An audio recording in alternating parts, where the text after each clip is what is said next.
Sister Beth.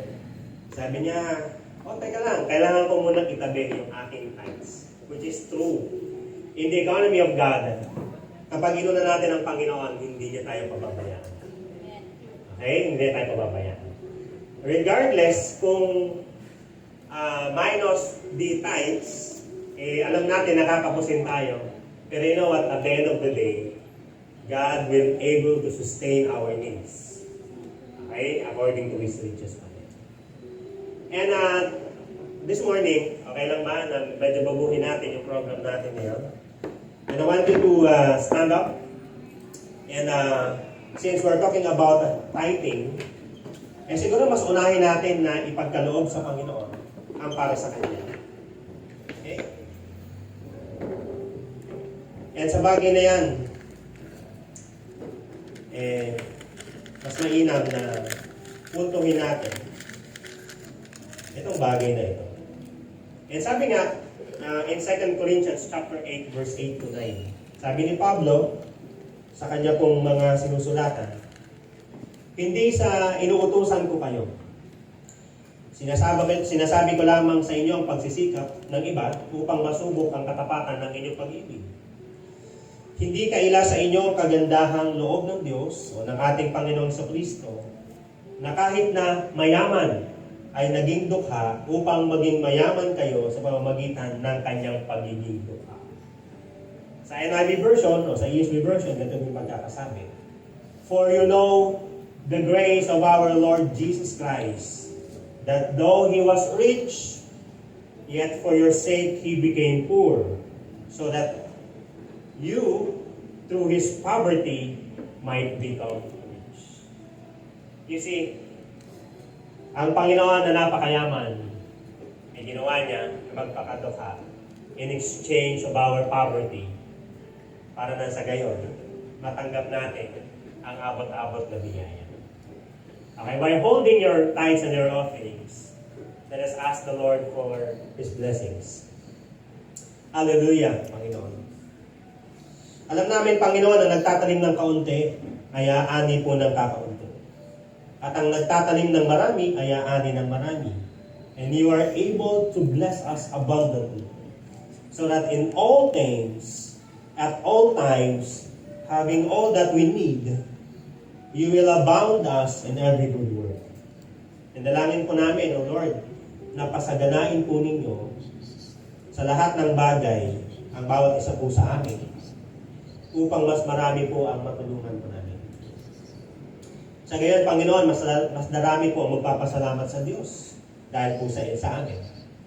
Sa pagtatapat po namin ng pagkakaloob po namin ng aking pong ikapu, mas marami pong kaluluwa ang magbabalik loob po sa inyo. We are praying, Lord, dalangin ko po ang bukas palad ninyong pagbibigay sa amin.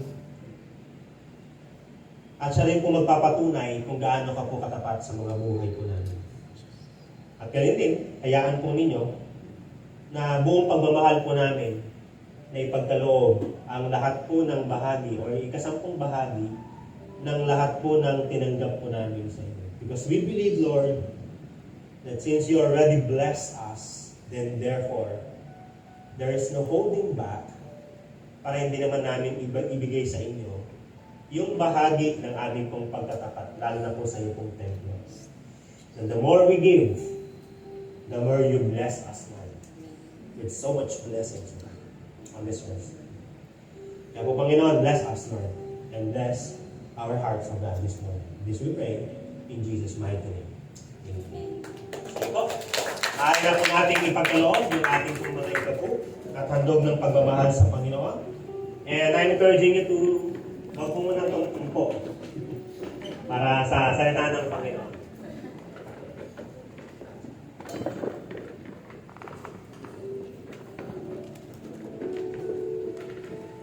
Alright, so readings in the book of Acts, chapter 10. Alright, so if you have your Bibles with you, would you open it? Acts chapter 10, verse 44 hanggang 48. Okay, dyan na po kayo. Nagsasalita pa si Pedro nang bumaba ang Espiritu Santo sa lahat ng mga nakikinig. Namangha ang mga mananampalatayang Hudyo na kasama ni Pedro sapagkat ibinigay din sa mga Hintil ang kaloob ng Espiritu Santo. Narinig nila ang mga ito na nagsasalita sa iba't ibang wika at nagpupuri sa Diyos. Kaya sinabi ni Pedro, tulad natin, sila'y pinagkalooban din ng Espiritu Santo. Sino ang makakapagbawal na bautismuhan sila sa tubig? At inutos niyang bautismuhan sila sa pangalan ni Jesucristo. Pagkatapos, hiniling nila kay Pedro na manatili paroon ng ilang araw. So, purihin ang Panginoon sa pagkakabasa ng kanyang banal na salita. Halina po tayong makaupo. Mga kapatid, sa pamilya po ng Diyos, sa isang ordinaryong pamilya, ay normal po yung hindi po pagkakaunawaan. Tama? May pagkakataong dahil hindi nakakapag-usap at hindi po na pag-uusapan ng isang bagay ay nagkakaroon po ng hindi pagkakaunawaan. Pero hindi po ibig sabihin noon ay hindi na po maaayos ang mga sitwasyon. Kaya nga, kailangan lamang pag-usapan ang mga ito para po marisolba ang hindi po pagkakaintindihan. At kailangan lamang pong merong isang umabot at merong pong mag-abot ng kanyang kamay para sa ikaayos ng lahat. Okay? Now, ganyan po yung nangyari. Actually, ganyan po yung nangyari in Acts chapter 10. Yan po sa ating pong talata. Na kung saan pinatagpo po si Apostol Pedro ng isang anghel sa pamamagitan po ng isang pangitain.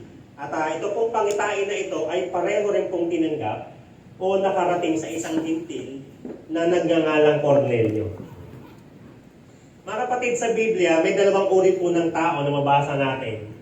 Lalo na sa Bagong Tipan. Alam niyo yan?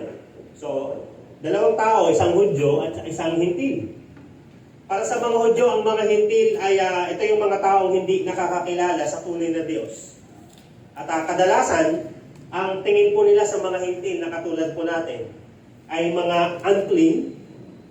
Minsan ang tawag sa atin ay mga dogs at mga hindi tuli. Okay? Spiritually. At ang worst, ang tawag sa atin ay mga kaaway ng Diyos.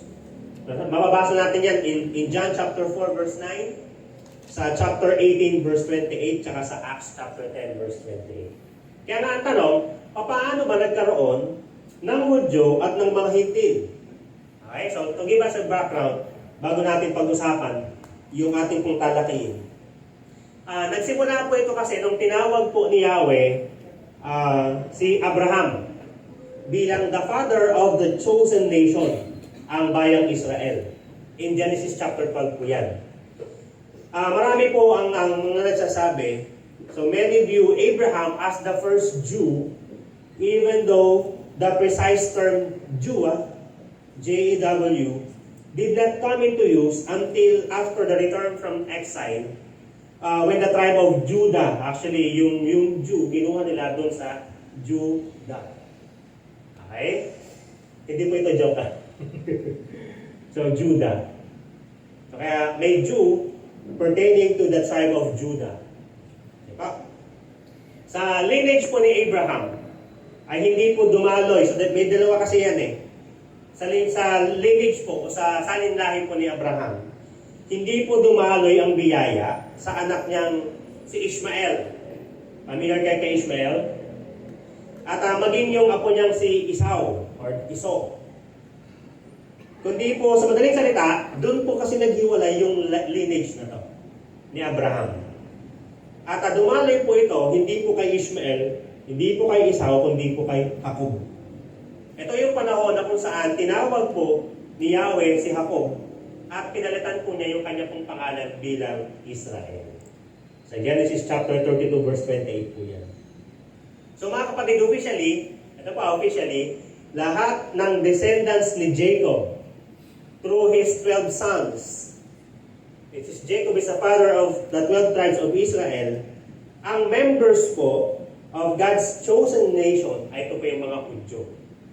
Kung meron kang dugo mula po sa lipi po ni Jacob, at kasama ka o kaya ang angkan mo ay nakasama o kasama ka sa angkan ng 12 tribes ng Israel, you are Jew.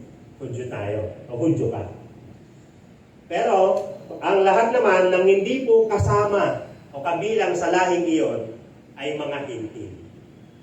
Okay? So, ako parang nasabi ko na kasama ako dyan sa mga Hintil. Okay? Kasi wala naman ako sa Israel. Okay? Pero mayroong diaspora na tinatawag. O mayroong pangangalat ng panahon nila. Pero technically, kung susundan ko yung aking pong family tree, malamang, isa ako sa Hintil. And ito, and I hope ganun din. I think, kung titignan din natin, tayo po ng mga hindi po Jew or Israel by blood, ang tawag po sa atin ay mga Hintil. Okay? Sige po. Kaya nga, mga kapatid, hindi po natin masisisi si Pedro nung siya pa ay dumating sa bahay ni Cornelio. Isang kapitang Romano po ito si Cornelio. Ay nasabi niya sa mga taong naratan niya in verse 28 hanggang verse 20. Nasabi niya ganito, alam naman ninyo na bawal sa isang Hudyo ang makihalubilo o dumalo sa isang hindi Hudyo. Subalit ipinakita sa akin ng Diyos na hindi ko dapat ituring na marumi at di karapat-dapat pakitunguhan ang sinuman. Kaya nung ipasundo ninyo ako, hindi ako nag-atubiling sumama. Nais kong malaman kung bakit ninyo ako pinasundo. Okay, so, para sa kanila kasi, pagka pupuntahan nila ay hindi Hudyong bahay at yung nag-invite sa kanila hindi rin po Hudyo, ay bawal po silang makihalubilo. Okay, ganun po yung kanila pong kultura. Kasi nga, ang tawag sa atin o ang tingin sa atin ay mga hindi malinis. Yan po yung ano sa atin. Tawag po sa atin. Mga kapatid, as the gospel spread in the early New Testament era, many Gentiles were converted. So, dito po sa Acts na to, sa gawa po, makikita natin kung paano tumawid. Kung paano po yung kaligtasan ay tumawid mula po sa bayang Israel, ang mga Hudyo, papunta po sa mga Hintil, ang hindi bayan ng Diyos. So technically, sa ating lahi, ay hindi po tayo bayang pinili. Okay? Bagamat may mga apelido, pinili.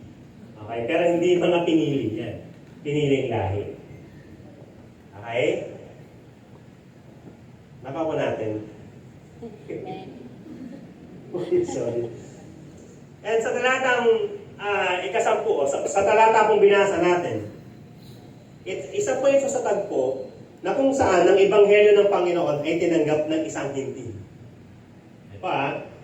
Sa umaga pong ito, makikita natin na ang kaligtasan ay para sa lahat. Amen. Kasi kung hindi para sa lahat, at kung para sa Hudyo lang, kawawa tayo. Bakit? Hindi darating sa atin ang kaligtasan.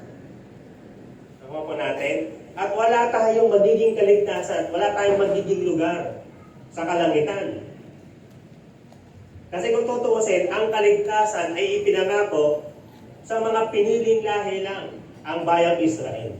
Sila lang ang tutuusin pinakamapalad sa lahat. And the rest are being cursed. Alam po ninyo, salamat sa Lord kasi mapahudyo man. O higit sa lahat at higit sa lahat dahil sa biyaya ng Diyos, sumaating pong mga Hintil ang kaligtasan po ng Diyos.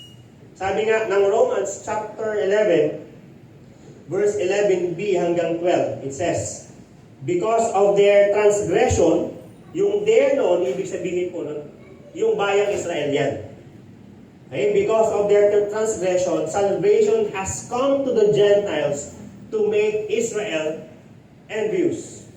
But if their transgression means riches for the world, and their loss means riches for the Gentiles, how much greater riches will their full inclusions bring?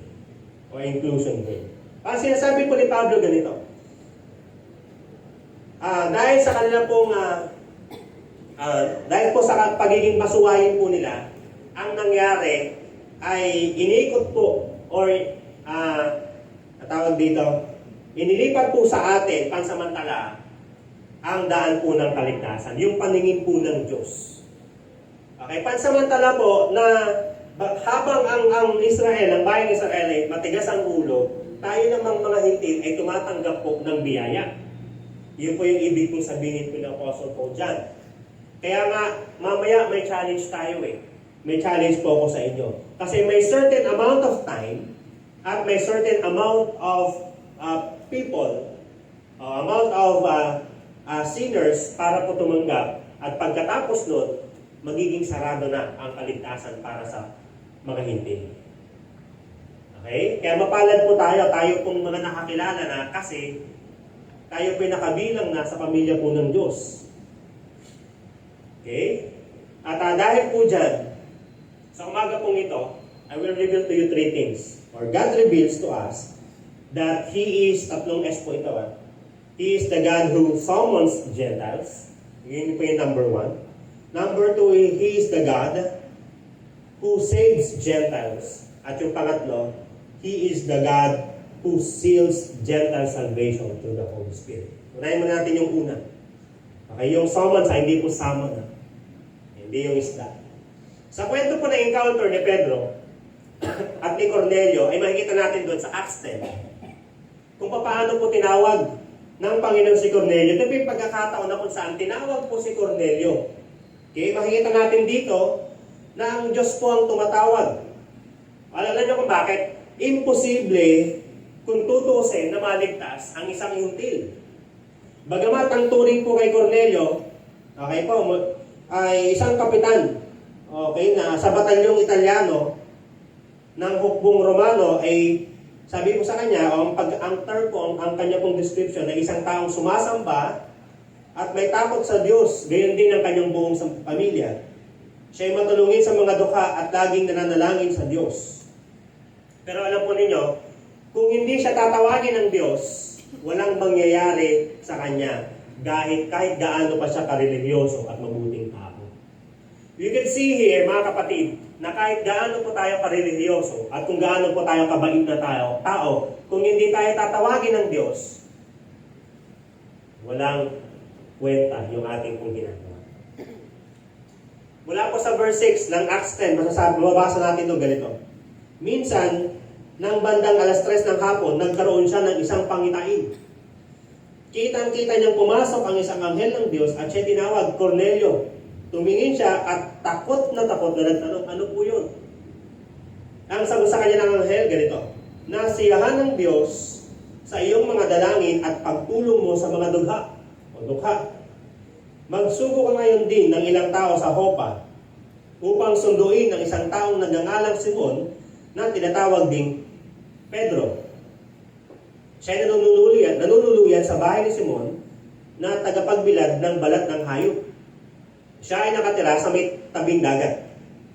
Mga kapatid, God called us or God calls us to become the person He created you to be. And to do the things He designed you to do. And alam po ninyo, He will partner with us as we prayerfully move forward. At ang tawag dito, ito po yung spiritual process, or this is a process of our spiritual journey in which we will learn new things about Him, or rather, we will discover, we will learn about things of our own, tapos about yung relationship natin kay Jesus. Sabi niya nga in 1 Corinthians chapter 1 verse 9, God is faithful, by whom you were called into the fellowship of His Son, Jesus Christ our Lord. Tapat ang Diyos, kaya nga naman tinawag niya tayo para magkaroon po tayo ng fellowship sa Kanya. Sabi niya pa in 1 Peter chapter 2 verse 9 to 10, who called you out of darkness into His marvelous light. Sabi niya, once you were not a people, but now you are God's people. Once you have not received mercy, but now you receive mercy. Amen. Pertaining to those who are not in Christ. At sinasabi po rito, dahil po sa kabutihan po ng Diyos, tinawag niya ang bawat isa po sa atin. Sabi ni Peter, tayo po'y tinawag mula po sa kadiliman papuntang kaliwanagan. Dati tayo po'y hindi po kabilang sa mga pinili po ng Diyos. Pero ngayon, dahil sa Kanya pong biyaya, tayo po'y nakasama na sa biyaya ng Diyos. Amen? So yun po yung pagkatawag po sa atin. And you know what? By God's grace, we are summoned. Tayo po'y tinawag. If God cannot call us, we are nothing. We are no one. Okay? Sabi ni Sister Beth kanina yan. Amen ba? So dahil tayo po'y tinawag ng Panginoon, pangalawa, that He is the God who saves Gentiles. Ngayon mga kapatid, pagkatapos po na magsugo ni Cornelio kay Pedro, at ipasundo po niya, ay ikwento po niya yung pangitain kanyang tinanggap, at sinabi niya kay Pedro, ngayon, narito kaming lahat sa harap ng Diyos upang pakinggan ang lahat ng ipinapasabi ng Panginoon. Yun po yung sabi niya kay Pedro. At noon din ngayon ay nangaral po si Pedro, okay, at lubusan niyang naunawaan, sabi niya nga na walang itinatangi ang Diyos. Okay, narealize si Pedro na walang itinatangi ang Diyos. Nalulugod ang Diyos sa sino mang may takot sa Kanya at gumagawa ng matuwid kahit taga saan mang bansa. And you know what? That is grace. Grace po yan. Sinabi niya sa lahat ng naroon ng tungkol po kay Jesus sa taga Nazaret na sila po, yung 12, ay saksi sa lahat po ng ginawa niya at yung mga nangyari po sa Kanya sa lupain po ng mga Hudyo at sa Jerusalem. Kung paanong si Jesus ay pinatay at kung paanong si Jesus ay pinako sa krus at sa ikatlong araw ay muling binuhay ng Diyos at nagpakita po sa kanila. Yun po yung kwento po ni Pedro.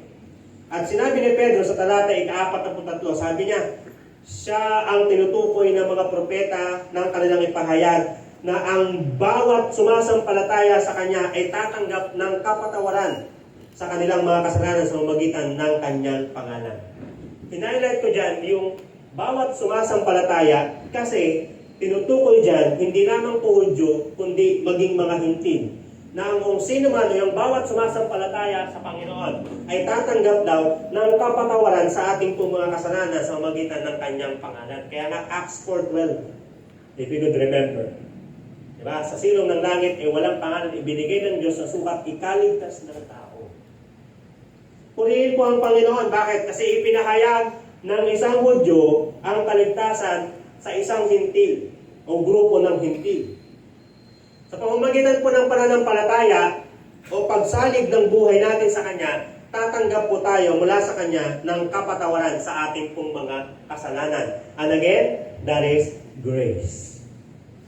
Amen ba? Wala pong itinatangi ang Diyos sa kaligtasan kasi ang gusto niya, lahat ay maligtas. 1 Timothy chapter 2 verse 3 to 6, sabi niya, this is good and it is pleasing in the sight of God, our Savior, who desires all people to be saved and to come to the knowledge of the truth. For there is one God, and there is one mediator between God and men, the man Christ Jesus, who gave Himself as a ransom for all, which is a testimony given at the proper time. Remember this, tandaan po natin, God calls us to be called out. Okay, sounds redundant, di ba? Redundant ba? Hindi. Kasi nga, salvation means to be separated. To be separated from what? From our sins, so that we may live according to the will of God. Yan po yung salvation. Tandaan niyo po ito. Pinatawag niya tayo para po ibukod mula po sa karamihan. Pero, ang kalooban ng Panginoon, hangga't maaari, lahat po ay maligtas. Di ba biyaya pa rin ng Panginoon yun? Di ba na, biruin po ninyo, ano ba ginagawa niyo ng panahon na yan? Naghuhugas ba kayo ng pinggan? Naglalaba ba kayo niyan? Ano? Pero ang ginawa ng Panginoon, tinawag niya tayo.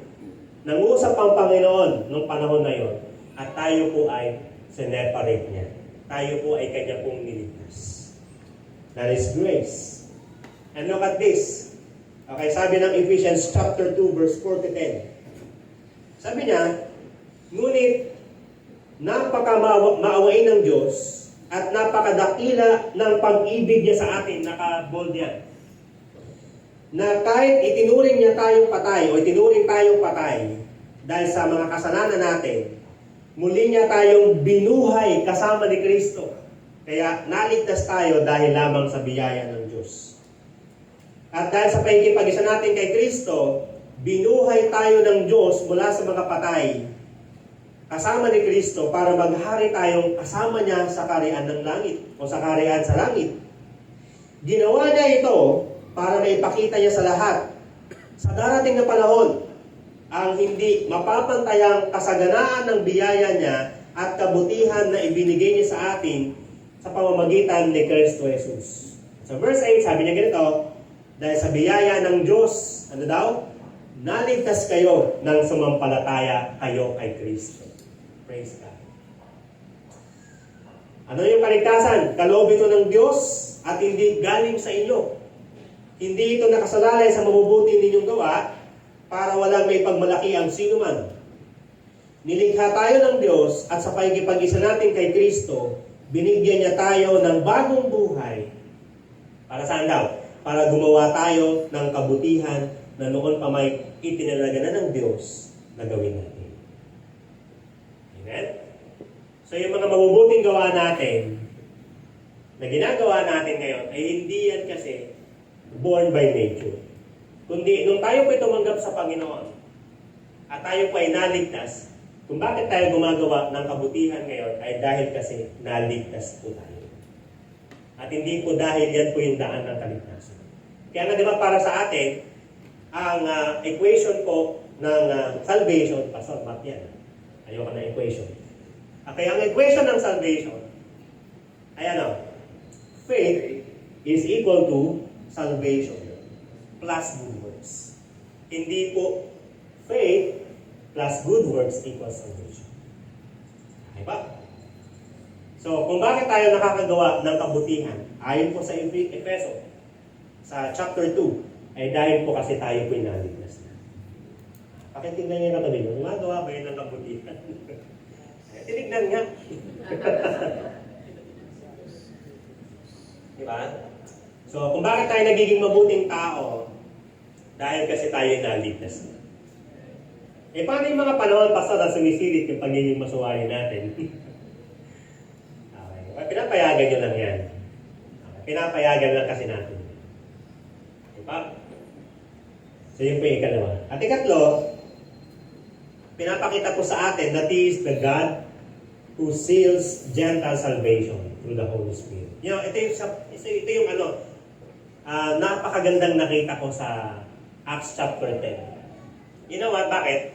Kasi habang nagsasalita pa lamang, hindi pa nga tapos magsalita si Pedro, bumaba na ang Espiritu Santo sa lahat ng nakikinig sa kanya. Take note ha, lahat ng nakikinig.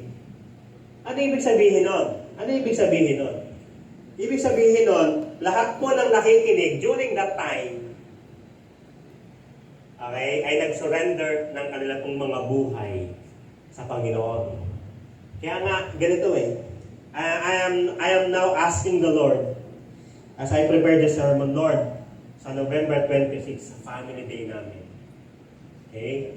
Baka pwede naman mangyari ulit to. No? Mangyari ulit to. Lalo na po sa mga kapatid namin o sa mga mahal namin sa buhay na wala pa kay Kristo at hindi pa tumatanggap. Alam niyo kung bakit? Importante na siya po'y babaan ng banal na spirito kasi po, yan po yung tatak ng ating pong kaligtasan. Kung hindi natin nararanasan ng banal na spirito sa mga buhay natin, mag-isip tayo, baka mamaya hindi pa tayo ligtas. Kasi po, ang isa po sa malinaw na palatandaan na tayo pinaligtas na, malaya pong kumikilos ang banal na spirito. Nararanasan natin ang Holy Spirit. Siya po yung nagko-convict sa atin, lalo sa isang bagay. Siya po yung nagpapakita sa atin kung tayo po ba'y mali, tayo po ba'y tama. Kasi kung wala tayong ganun sa buhay natin, baka mamaya hindi pa natin tinanggap o hindi pa bumababa ang banal na spirito. Bagamat sa Bible, lalo sa Acts, may panahon, ito pa, ano lang to, trivia lang. May panahon na bagamat tumanggap na ang mga believers na to, pero na-delay yung pagbaba, yung indwelling ng Holy Spirit. Pero during that time lang yun. Kasi may specific purpose kung bakit na-delay, lalo na sa grupo ng mga hintil. Okay? At kailangan pang pangaralan ng mga apostol para lang babaan ng Holy Spirit. Pero sa panahon po natin ngayon, The moment that we receive Christ, the moment na tayo po'y nagsuko ng ating pong buhay, the moment po na tayo po'y tinanggap natin ang Panginoon bilang Panginoon sa sarili tagapagligtas, bumababa na ang banal na Espiritu sa iyo. Na-explain ba sa inyo yan nung nagpatanggal sa inyo? Mamaya, hindi. Okay, so now you know. Now alam na natin. Kaya sa mga mag-share, lagi nyo sasabihin sa bandang dulo na pagkatapos yung tanggapin ng pagkatapos yung tanggapin ng Panginoon, tinanggap nyo na rin ang banal na Espiritu. Siya po kasi ang magsiselyo ng kaligtasan natin hanggang dumating ang Panginoon. At siya rin ang tutulong sa atin para makagawa tayo ng kalooban ng Diyos. Alam po ninyo namangha yung mga mananampalatayang Hudyo na kasama ni Pedro. Sapagkat ibinigay din, sabi nga nila, ibinigay din sa mga hintil ang kaloob ng Espiritu Santo. Alam niyo, pagdating sa kaligtasan, hindi biro. At seryoso ang Panginoon na pagdating po sa kaligtasan, importante na dapat maranasan natin at dapat manahan sa atin ng banal na Espiritu. Hindi lamang basta tinawag tayo ng Panginoon, hindi lamang tayo niligtas niya, kundi dapat nakaseryo ang kaligtasan natin kasi yan po yung magsisilbi nating passport papuntang langit. Okay? Kaya pakitapik niyo yung sarili niyo. Okay? Pakikapa. Kung ang Holy Spirit ba, ang Holy Spirit ba ay kumikilos sa mga buhay natin. Okay? Mamaya pag-uwi ninyo. Okay? Paki-research. Paki-search pala yung heart ninyo. Ang Holy Spirit ba ay nananahan sa akin at kumikilos ng malaya? Okay? Kasi kung hindi, magsisi tayo ulit. Hindi. Asamin natin na siya po yung kumilos sa buhay natin. Alam mo, bakit ka sinabi na importante? Yung kinuot ko yung sinabi niya, ay sa mga hintil din pinagkaloob ang Holy Spirit. You know what? Alam po ninyo, ang senaryo po na kung saan ang pagbaba ng Holy Spirit ay para sa mga Hudyo. Saan natin mababasa yan? In Joel chapter 2 verse 28, mababasa natin ganito. And afterwards, I will pour out my Spirit on all people. Although the word all people there pertains to the Israel nation during that time. Sabi niya, your sons and daughters will prophesy, your old men will dream dreams, your young men will see visions, even on my servants, both men and women, I will pour out my Spirit in those days. Okay, pakinggan niyo maigi. Ang near future significant ng prophecy na ito ay sa mga Israel, ang mga Hudyo, during the time of Joel, the prophet Joel. At ang amazing dito, ang far future significant ng prophecy na ito ay para rin sa mga non-Jew or mga hindi po Hudyo, ang mga hintil. Kaya po, sinabi ni Pedro, sa verse 47, sabi niya, tulad natin, pertaining to the Jew Christians, mga Hudyong Kristiyano. Sabi niya, tulad natin, sila pertaining sa kay Cornelio at ang kanya pong buong sambahayan na tumanggap ng Holy Spirit. Sila ay pinagkalooban din ng Espiritu Santo. At ang sabi niya, sino ang makakapagbawal na bautismuhan sila sa tubig? Okay? Yung sinabi niya na sino ang makakapagbawal na bautismuhan sila sa tubig, katibayan kasi yan na sila po ay tumanggap na, sila po ay naligtas na. Kaya nga, bago magpabautismo, dapat importante, alam mong ligtas ka na. Okay? At hindi po yan way para sa kaligtasan. Okay pa? And speaking of baptism of water, okay, open natin, baka gusto ninyo, yung mga gusto magpabaptize. Okay pa? Pero kailangan mo na dumaan sa baptism class. Mga kapatid, God summons us to be saved and to receive the Holy Spirit, the seal of our salvation. God is gracious, amen? God is marvelous, amen? God is amazing, amen? And God is the loving God. Amen po yan. Mga kapatid, bilang pagwawakas, did I miss something? What do you think? May na-miss ba ako? Sa talatang ito. Nagtanong din kayo, meron nga ba?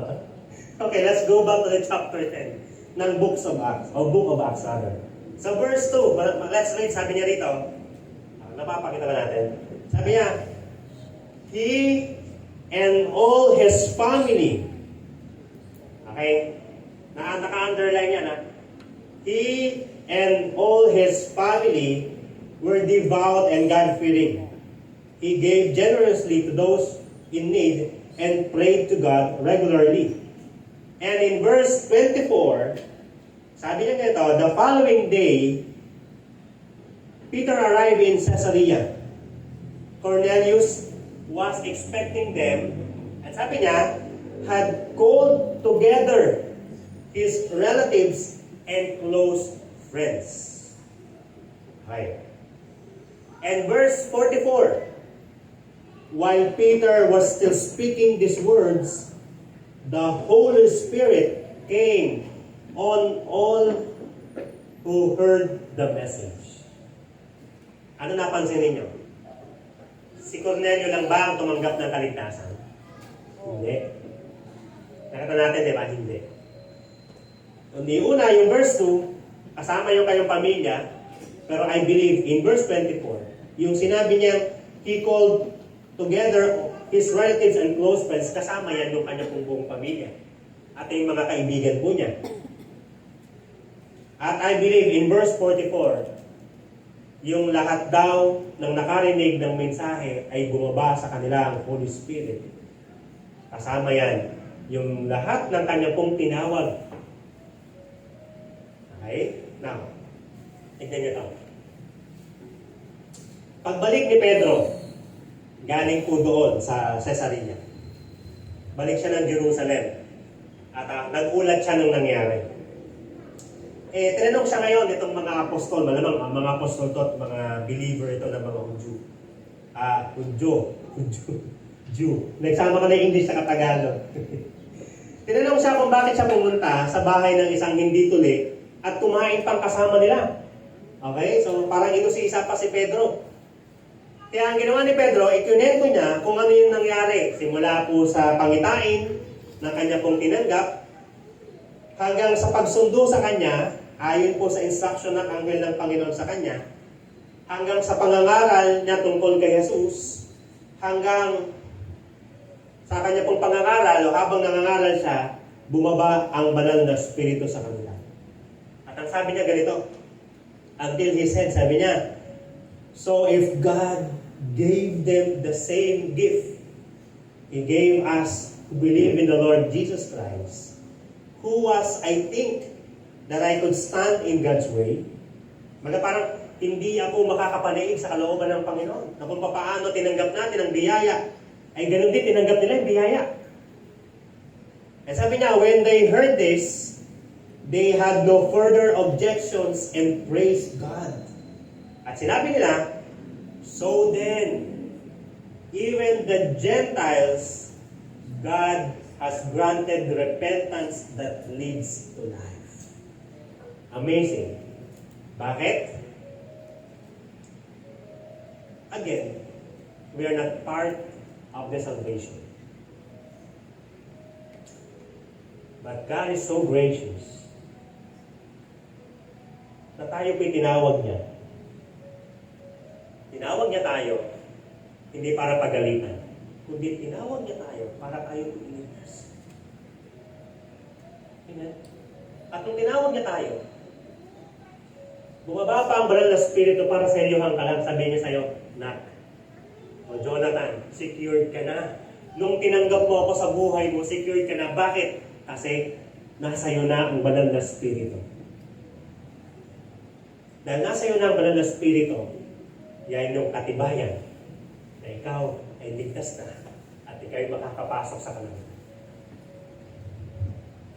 And again, kung nangyari ito in Acts chapter 10 sa mga Gentiles, hindi imposibleng mangyari din sa atin itong bagay na ito. at sa biyaya ng Panginoon. You know what? Sa biyaya ng Panginoon. Bago, 14 days na lang, di ba? Magka-family day na. Samat-sari yung pinagdadaanan ng ating iglesia. Samat-sari yung pinagdadaanan ng mga pamilya natin. Alam niyo ba yun? Pero ito lang ang alam ko. Nangyayari yan, dala lang ng dyablo, marami ang tatanggap kay Kristo sa araw na yan.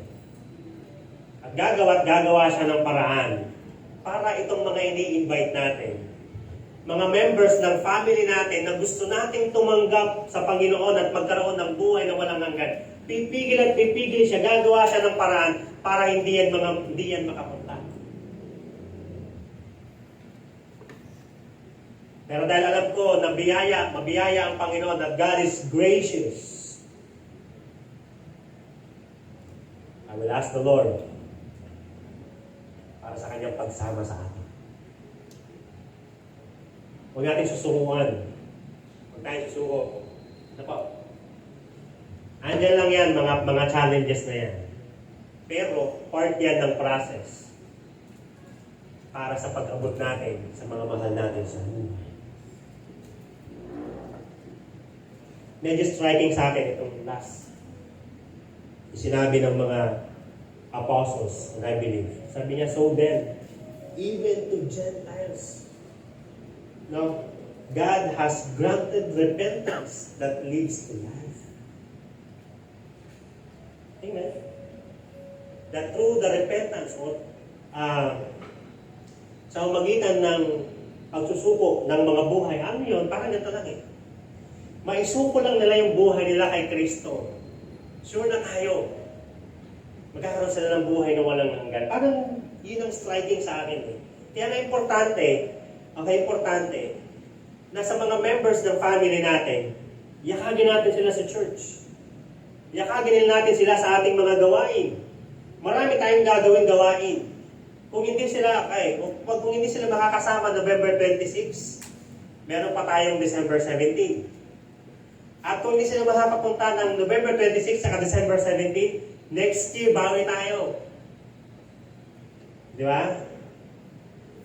Bawi tayo kasi nga, every Sunday, pwede natin silang i-invite. And by next year,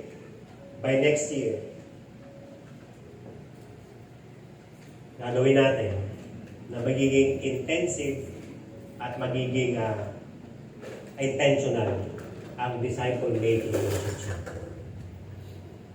Okay? Gusto natin na maaralan ang lahat. May ipakita or may pangaral sa kanila ang daan ng kaligtasan. Para na sa gayon. No? Para na sa gayon. Sila rin naman ay magkaroon ng buhay. And you know what, from that verse, and at that moment, salvation was brought not only to the Jews, but even to the Gentiles. You see, God is the God who summons or calls. He is the God who saves. And He is the God who seals our salvation through the indwelling of the Holy Ghost. Ang challenge sa ating mga kapatid, ito po hanggat may pagkakataon pa, dapat tayong mga hintil ay abusuhin natin ang biyaya ng Diyos. Bakit? Bakit ko sinabing abusuhin? Kasi, ang sabi nga ng Romans chapter 11 verse 25, ang pagmamatigas ng Israel ay sa isang bahagi lamang hanggang sa mabuo ang takdang bilang ng lahat ng mga hintil na lalapit sa Diyos. Again, may certain amount lang ng hintil na tatanggap. What if, pagka-share mo sa mahal mo sa buhay, tumanggap na pala yung huling hintil. O, di paano na sila? Di ba? Saklap, di ba? Huli na ang lahat. Kaya na, mga kapatid, hanggat may pagkakataon tayo, abusuhin natin ang biyaya ng Panginoon. O ngayon, ikaw, tinanggap mo na ba ang kaligtasang inaalok ng Panginoon sa buhay mo? Kung hindi pa, sana tanggapin mo siya bago pa mahuli ang lahat. Ngayon, ganun din. Sa mga tinanggap na ang kaligtasan mula sa Panginoong Yesus, panahon naman natin, o panahon naman para sa atin, na i-alok natin ito sa mga mahal natin sa buhay. Siguraduhin po natin makakasama natin sila ay sa family. Kasi sigurado ako na magiging laganap ang paghahayag ng mabuting balita ng kaligtasan mula po kay Jesucristo, ating pong tagapagligtas. Amen? Tayo pong lahat ay tuloy. Kaya palagpagan natin ang Panginoon. You see,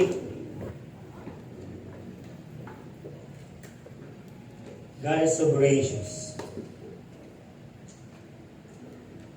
Dahil po sa bagay na yan, tinanggap na natin. Ulitin ko lang. Tayo pang mga nauna na ang siya rin namang gagamitin ng Panginoon para yung mga mahal natin sa buhay. So much for the yung mga moments na, sige, bahala ka dyan sa buhay mo. Napunta ka sa impero, pero basta ako okay na. No. It's not God's will. Kundi ganito, sige, tumanggap ka sa Panginoon, tapos pagdating sa langit, doon tayo magtutuos. Doon tayo magsisingilan. Mas okay na gano'n. Kaysa naman yung panghabang panahon na makikita natin na nagsasuffer sila. That's not grace. Hindi gano'n ang Panginoon. Kundi ang gusto niya, wala namang perfectong tao. Wala namang perfectong nilalang. Kahit nga tayo, di ba, nagkakamali pa. So therefore, kung ang greater works na ipinagagawa sa atin ng Panginoon na mayakag natin, ang mga mahal natin sa buhay, then let us do so. Yakagin natin sila, regardless kung nakasamaan natin ang loob, regardless kung may ginawa sila sa atin, sige lang, sabihin nyo, may araw ka rin doon sa langit. So, diba? Pero ngayon, gagawin ko ang lahat para lang makakilala ka sa Diyos. At para lang magkaroon ka ng buhay. Amen? So siya po. Aming Ama, salamat po sa biyayang ipinagkaloob mo po sa amin. Salamat po sa biyaya ng kaligtasan na inyo pong ipinagkaloob sa bawat isang narito. Inyo po kaming tinawag, inyo po kaming niligtas at pinagkalooban ng banal na Espiritu na siyang tatak ng aming pong kaligtasan. O Panginoong Yesus, salamat sa kwento ng pagliligtas mo sa buong sambahayan ng isang kapitan Romano. Nakita namin doon ang masaganang plano ng pagliligtas mo na dumaloy hindi lamang po sa mga Hudyo, maging sa aming pong mga Hintil. Banal na Espiritu, dalangin ko at nagpapasalamat na rin po ako dahil hindi ka po nagtatangi ng inyong pong pananahan. Na bago pa pumatapos na magsalita si Pedro ay bumaba ka na at nanangan ka na sa kapulungang pinagtuturuan po ni Pedro. At gayon din naman, dumadalangin akong sa lahat ng tumanggap po sa inyo ay i-renew mo, Panginoon, sa amin ang karanasan po namin nung kami po'y unang tumanggap po sa inyo o nung kami po'y tumanggap po sa inyo. Tumanggap kay Kristo. Ipanariwa mo sa amin, Panginoon, yung karanasang iyon para yun po yung magsisilbing gabay po namin. At yung po yung magsisilbing drive po namin para kami po'y sumigi, para po na sa gayon, yung mga mahal namin sa buhay, sila rin naman po'y madala po namin sa ipong paanan. Dalangin ko po sa sino man pong nagnais, Panginoon, matanggapin ka po ngayong umaga, dalangin ko, Lord, na magkamit nga po sila, o nasa kanila na ang buhay na walang hanggan, at nananahan na po ang banal na Espiritu. Panginoon, panalangin ko, patuloy mo kaming baguhin sa bawat araw at gabayan mo kami katulad po ng paggabay mo sa mga mananampalataya ng unang panahon. Dumadalangin din po akong pagpalain mo po ang lahat ng naririto at ang lahat po ng kasama po namin na nasa online service through our Facebook Live. I am praying, Lord, that you increase our finances. Bring healing to our households. That you mend our brokenness in our relationship with our loved ones, Lord. I pray that you bring food to our tables, Lord. Bring us not into temptation, but deliver us to evil. I pray, Lord, that you infill us and empower us with the Holy Ghost that is in everything that we are doing, Lord, we are victorious. And I pray that all throughout this week, be with us, Father. Make us victorious in our daily challenges, God. And this I pray. And this we pray. In the name of the Father, and of the Son, and of the Holy Spirit. Everyone says, Amen and Amen. Ano po? At muli, magpapaalala naman po ako, November 26, ang ating pong Family Day. And again, sa mga may concern po regarding po sa pledges, regarding po sa kanilang pong mga tithes, ay lapit lamang po kayo sa ating pong finance team. And again,